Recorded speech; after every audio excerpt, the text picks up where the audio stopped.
नमस्कार दोस्तों, आपका स्वागत है प्रशांत व्लॉग्स चैनल पर। आज हम आपको हनुमान जी की कहानी सुनाएंगे।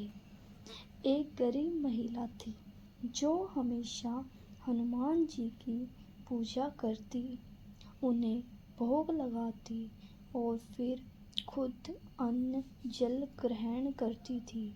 वो रोजाना हनुमान जी को रोटी का चूरमा बनाकर भोग लगाती थी और भोग लगाते समय कहती, लाल लंगोटी हाथ में गोटी, मैं आपको खिलाऊं खाइए रोटी।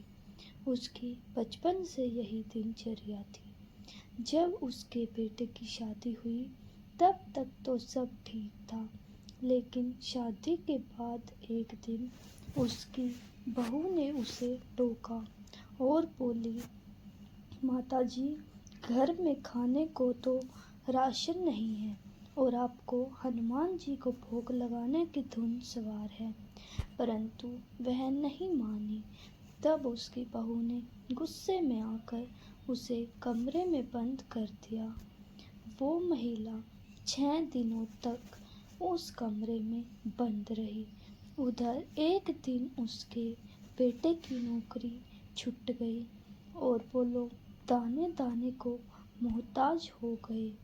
7वें दिन उस महिला के कमरे में एक ब्राह्मण प्रकट हुए और उस महिला को उसी मंत्र के साथ खाने को रोटी का चूरमा दिया जिस मंत्र से वो हनुमान जी को भोग लगाती थी।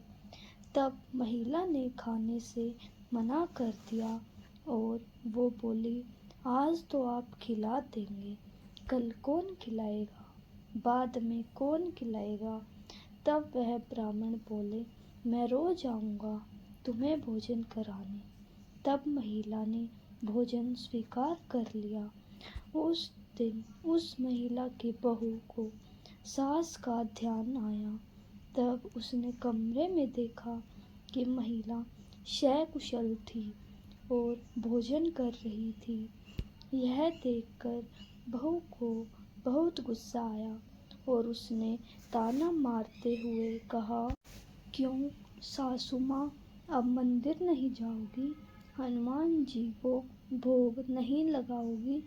तब वह महिला बोली, मैं तो मरते दम तक मंदिर जाऊंगी, हनुमान जी को भोग भी लगाऊंगी। फिर बहू ने भोजन के बारे में पूछा तो महिला ने हनुमान जी की कृपा की सारी बात बता दी। ये सुनकर बहू को हनुमान जी की कृपा और अपनी सास की सच्ची भक्ति का एहसास हुआ और वो अपनी सास के पैरों में गिर पड़ी और उस दिन से सास और बहू दोनों ने हनुमान जी को भोग लगाने का नियम बना लिया। हे हनुमान जी, जैसे महाराज जैसे उस बुढ़िया पर कृपा की, वैसे ही इस कहानी को कहते सुनते और हुंकार भरते सब पर कृपा करिएगा। ऐसी कहानी देखने के लिए प्रशांत व्लॉग 78 चैनल को सब्सक्राइब करें और वीडियो को ज़्यादा से ज़्यादा लाइक, कमेंट और शेयर करें।